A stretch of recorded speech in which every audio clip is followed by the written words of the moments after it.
Tonight on the NewsHour. The most connected Olympics ever. In such a wired world, are you being exposed to a hidden security risk? Keeping athletes and spectators safe at the mountain venues. A dedicated team ready to come to the rescue. And with just 2 days left in the Olympic countdown, the torch gets a wild ride to the top of Grouse Mountain. Live from Global British Columbia, the NewsHour with Chris Galis.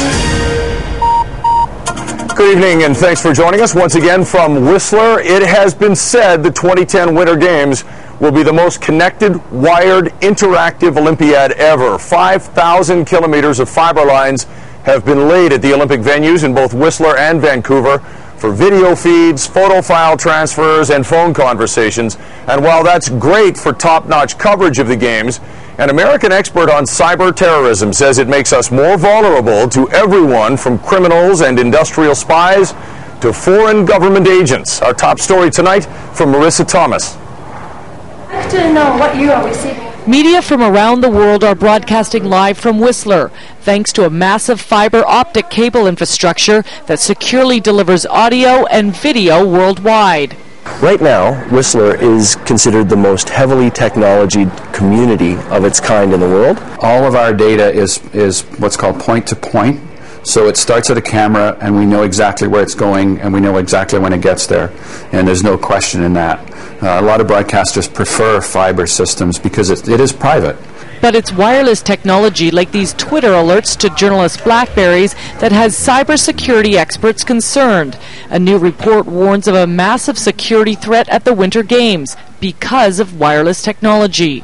The Winter Olympics is a target of opportunity for all sorts of bad people. If one of the key Olympic security people's phones is hacked with their security precautions, where are people located at what times and how to, then somebody else can figure out how to get around it. I mean, safety, people's real physical safety is at risk here if these phones aren't secured. According to the report, a typical 4-drawer filing cabinet holds about 17,000 sheets of paper.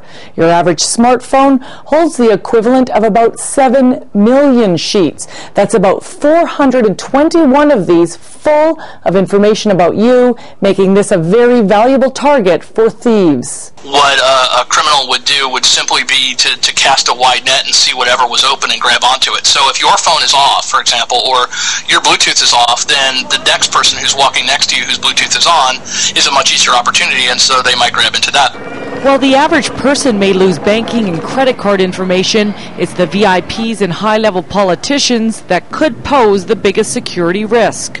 These devices can also be turned into, for example, bugs or tracking devices, and so you run into all sorts of potentially bigger risks when you talk about, higher profile people. So to reduce the risk, the report recommends you turn off Bluetooth and, if possible, clean your laptop of all sensitive files before you go to the Games. Some people might say this sounds a little paranoid. What would you say to them?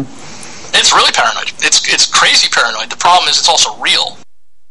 So much has been said about security for the 2010 Olympics.